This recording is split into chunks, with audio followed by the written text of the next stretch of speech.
Mbote. Yenge na bato nyonso. Oyo bayingeli lisusu na ngonga oyo. Oyo bazali kotala biso na ngonga oyo. Na pokwa oyo. Na moyu na tongo. Na n'importe quelle heure oyo zwami na kotala émission. Oyo ekuti yo. Buku ya bule. Oyo ezali chaîne na biso. Oyo ezali ndaku na biso. Oyo ezali eteyelo na biso. Oyo tobengi na lopoto. L'école. Ya bwania. L'école ya sagesse. L'école ya molimo. Ya spiritualité. Mpote moto nyonso oyo akotikalaka branché awa. Akosalaka toujours ba auto-apprentissage. Ekosala ete ateya maka. Azwa mayele kola mayele koba ekende lisusu mosika.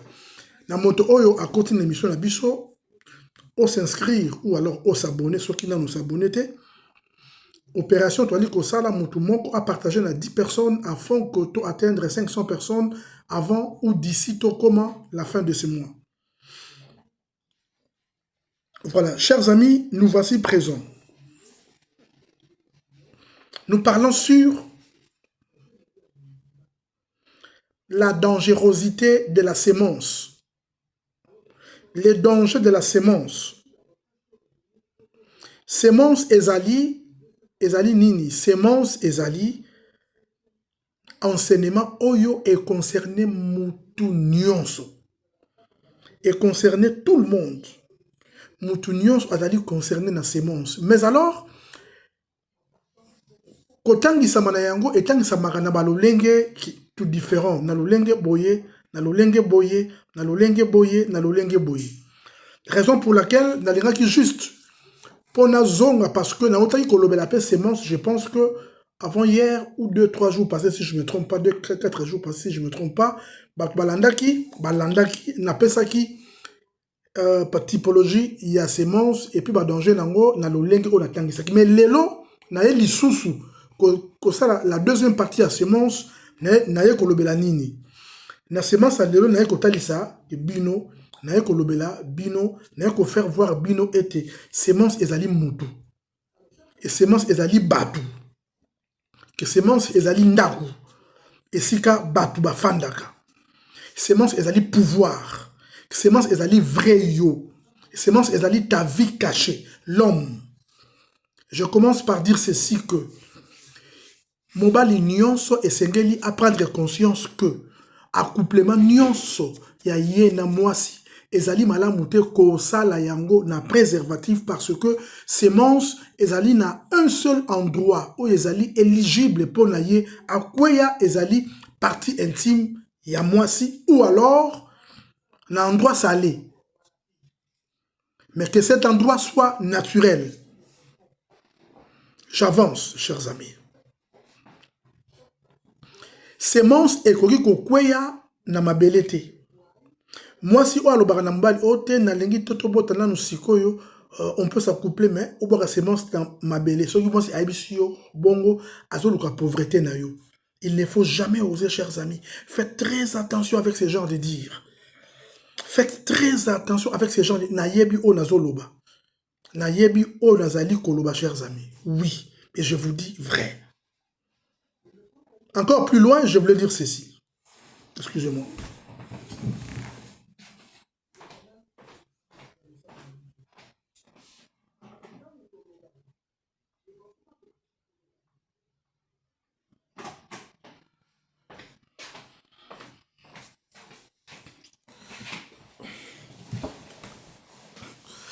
Alors, chers amis, suivez-moi.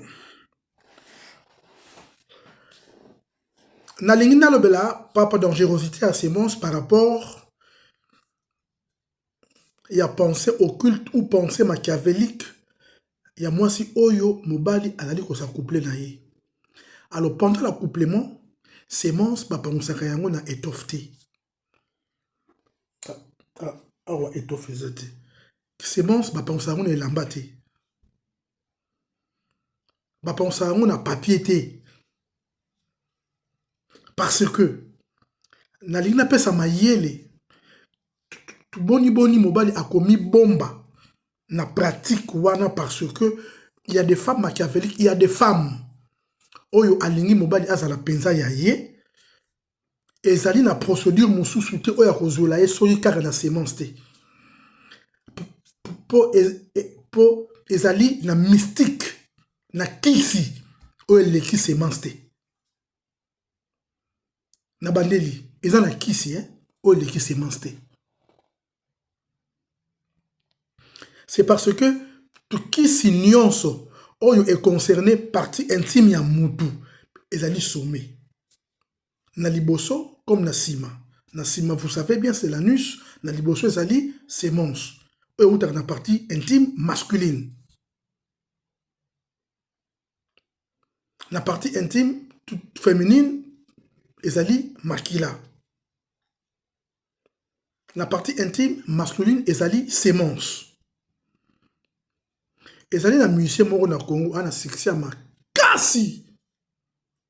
Je vous dis ana succès ya kosakana te.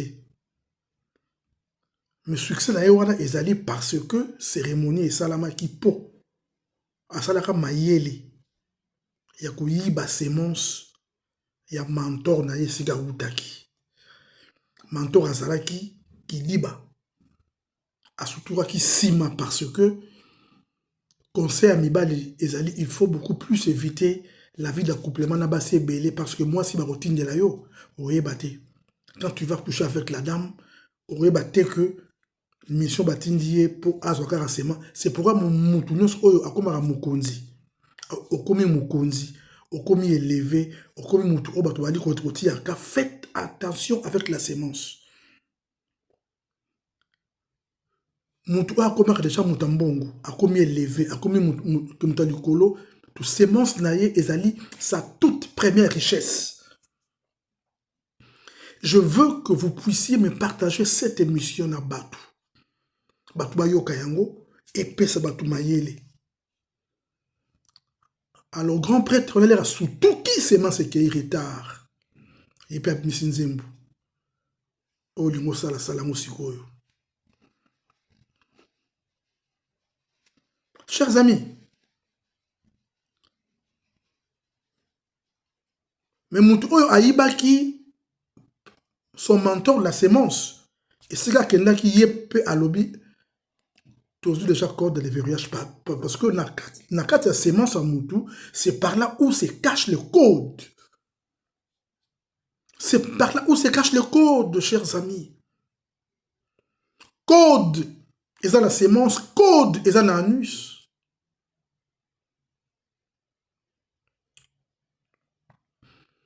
Ezali biloko mibale ebimaka na anus ebimaka na nzela ya elengi na partie intime ya mobali pe ebimaka na nzela ya elengi. Or na sima bilengi wana vie ebombami wana na sima bilengi wana danger ebombami wana.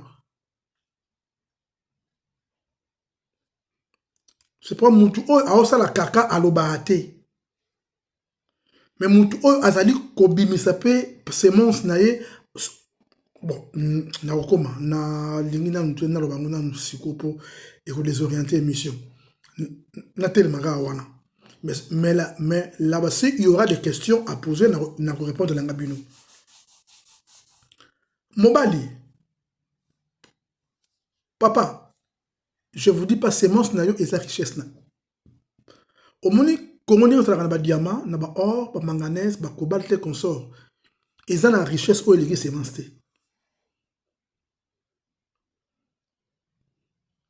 Mutu nyonso atambola na richesse na ye qui est la semence. C'est pourquoi il a mérité kobatela. Moto oya koyeba kobatela yango te, il s'en prendra à lui-même. Akope sangai raison mukolo moko boye. Mais ekozala retard.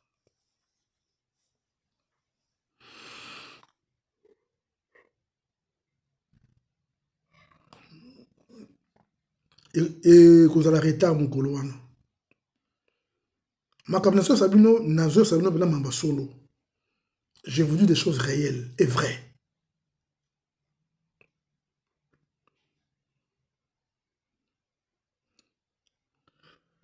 Après l'accouplement, ce qui va essuyer une étoffe, ton papier mouchoir. Et ça yacht. Alors moi, si à quoi il été, à quoi c'est bon, ceux qui est propriétaire à hôtel, à pour ah, oh, richesse, ils allaient, tout le monde sauté à Ebi Diamant, ba diamantifère, nde ba Ebi Diamant, batalum, nde ba Ebi Diamant, il y a Tembo qui consomme. Katanga Ibo Ebi Diamant, je connais pas ça. Nebika or. Nebi Langa Diamante. Mais misu langa isiko et monaka richesse. Et ça le rôle appelle que misu amuta soloka, ce qui atali papier, na papier oyo, et ça la richesse et ça la carte. Ba pangu saka semence na maboko, na maboko, et non na elamba, na papier pété, et l'embisaka mobali, l'homme deviendra faible sexuellement. Non seulement ça, le pouvoir de l'homme commencera yako kita au fur et à mesure. Vous comprenez, frère? Oui, Ezabongo. Méfiez-vous. Nako vivre libanda ya connaissance sur la dangerosité à Oetali sémence na yomoko, parce que la sémence de l'homme, c'est la vie. C'est la vie. Non, généralité na yango, la masturbation, c'est condamnable. Que se masturber dans savon, c'est condamnable.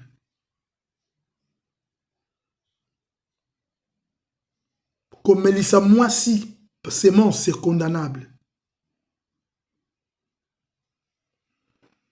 Lobi na rozonga na rotea, on parlait sur cave. Je vais en parler.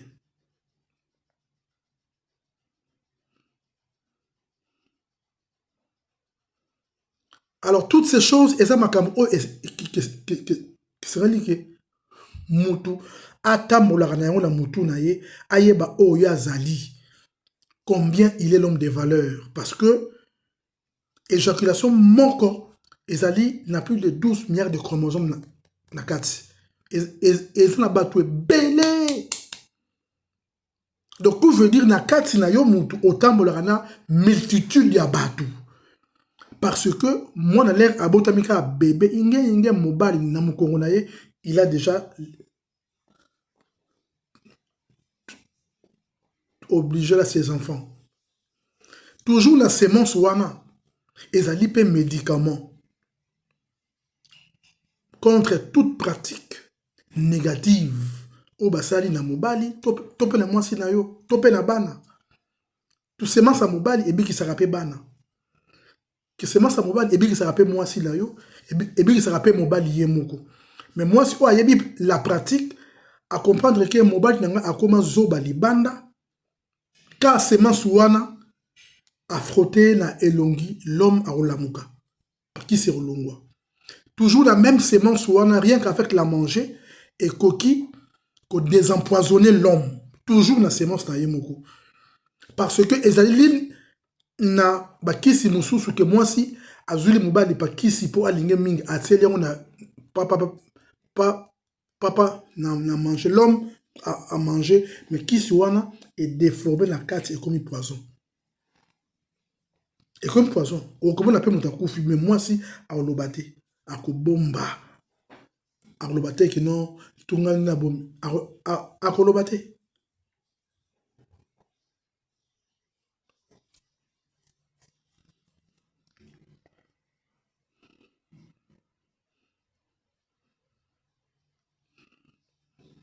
Mais sémence à mobali. C'est un contrat signé parce que c'est un rituel. Yango wana mwasi oyo auti kosala kindumba libanda balali ye libanda era zongi na ndako kolinga te papa alala yo.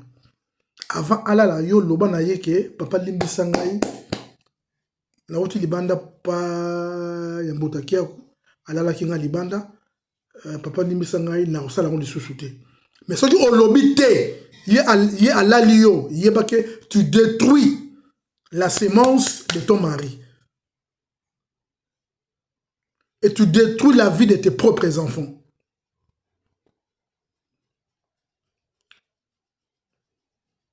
Et tu détruis. C'est pourquoi Mobali Agosala Nini pour récupérer toutes ces erreurs. Oh, il y a ça là pendant que semence d'ailleurs, bah, essuya yango na lolenge wana. Et puis, atika yango na ba préservatif, na basi songolo mpakala parce que moi si ali ko éviter zemi soit atu moi si tout ça là, il faut faire très attention parce que semence baboka yango n'importe où te. On ne jette pas ça n'importe où. Ezali na en 3 quarts moko ekoya na kati. Ko sangana moi c'est la préservatif, c'est prohibé spirituellement parlant. Alors ceux qui yo obangi na yo malade alors doupe ko sala te. Ko sala pété. Ko sala pété alors. Ko sala pété. Vous comprenez chers amis?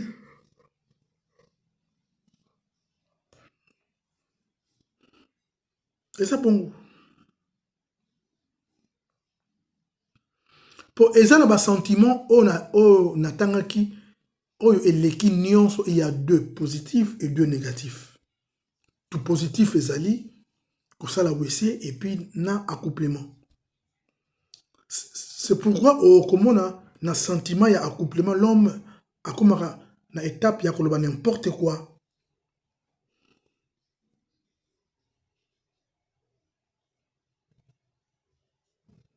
Et puis j'avais un frère accueilli pas yabandumba moko quelque part papa et comme yo tenga et tout ça la vite fait papa moi si papa la femme et puis ça copie en gunzami papa l'homme or toi que bana wana ceux qui ont gunzami pas être okitimbati l'état yo sala musala na sima yi abeta pa pro na poche non assez l'herbe basilisi papa rapidement papa akangi sentira akenda tala na poche papa déjà mbongo se boakaki donc na mokili oyo tous ceux qui osa na mayele te okufa avant. C'est pourquoi même et pas chrétien leur Bible dit na Ecclésiaste 7:17 elobi à cause de buzoba na yo okokufa jour na yo te. Tu mourras avant ton temps.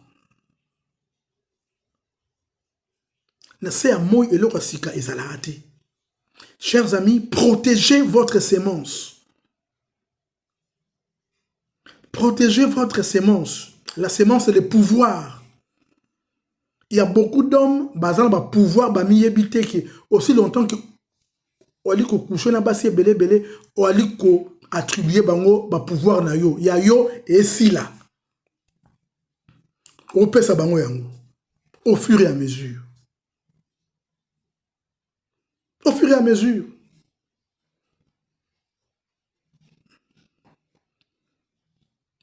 Mais ezali la manière positive et puis la manière négative. Excusez-moi entre guillemets, ezali ma musicien belé. Oyo que moi Simonko oyo yebi abimana musicien ko bimana été. Na visali gambo chaque jour na yebi pourquoi na loba boy na yebi. Alors, comment on a un garçon à ça la connerie pour bandimaye qui a danger te ko to abima pla danseuse yentel. Tu na momi nanga salaka pe kenzele ya mission intel. Mbala zoba. O de la monoramboka lobby.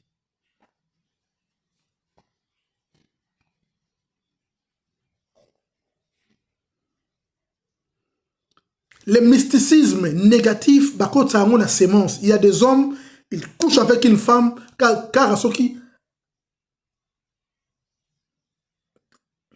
éjaculaient automatiquement que moi, tout au moins si, à Zuliwa, sa vie est foutue. Arbota souté. Il y a des hommes, avant qu'il y ait pas sémence, automatiquement, moi si on a comme la vie avec une dumba. aussi longtemps que bato bakomi kosiela monte pona marche ya mabe ya fille wana kote kuna ye makambo na ye ekende. Faites attention, hein? Tout. Même des femmes, et bien le monde a bazala ba ceinture ya ba musicien bolinga bango te. Basa basi on se confier te na bango.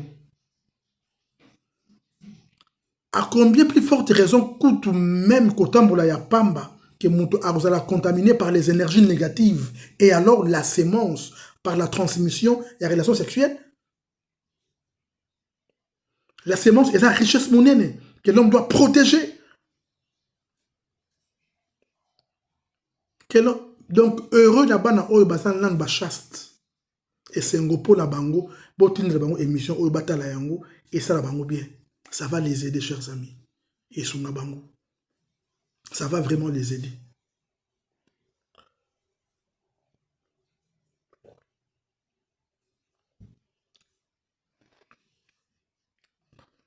Et que son bango makasi. Ça va vraiment les aider, je vous dis vrai.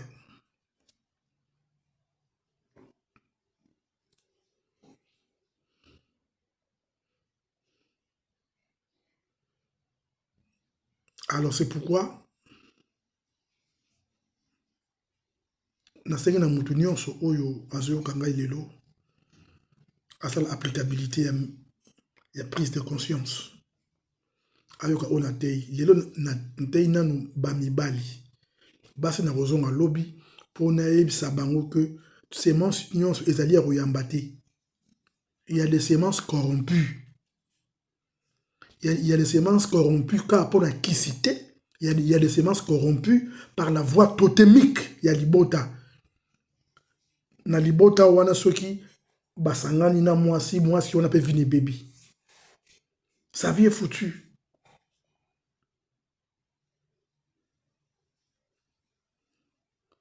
Sa vie est foutue. Ba maman moko, ba mère moko na yebi kuna na melin, bango basala nete kiri na bango. Donc sur bara mibali. Et puis au comment la genre il y a batu ya bongo na bekiri na bango ya ba makelemba ya ba muziki alors bazana na ba petit na bango oyo bado da bango soki pa réunion esili au comment na pa batiki car musika ake pa petit bongo à côté dio au comment na ya akena car dio à côté bazana na petit na bango ya doda. Maintenant elle se croit expert. Oh mutu nyonso, mwasi nyonso oyo asanganaka na mobali d'une manière injuste. Sémence oyo ekotaka ye wana ezalaka la sémence à malédiction.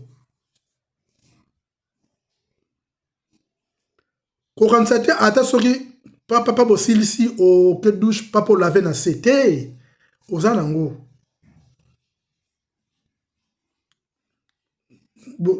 Si papa redouche toi pas mal toi pour na parler jo à comprendre car on dirait yo secte aussi longtemps que sémence est pénétrée qui automatiquement tu es dedans. Je ne cesserai de vous enseigner ce genre d'enseignement parce que c'est un enseignement de vie. Moi je n'enseigne pas la flatterie pour la s'appeler Sabino. La tromperie à moi si ebandaka na complément et puis ebandaka na appel téléphonique et puis na pensée na ndaku ya libala la femme qui pense à un homme c'est une infidélité. Nan bosa coupleté nan bosa olité juste réfléchir à c'est fini, ça c'est l'infidélité. C'est parti. Ça fait partie du monde mental. Le monde mental est plus fort que le monde physique. Accomplissement du monde mental est plus fort que le monde physique. Bakoko, basomba bino, bosomba livre sacré, bosomba empoisonnement nocturne, bokomisa na GMD, bosabonner, bosabone, like yango 100%. Bakoko basonga bino tokutani mokolo ya lobi.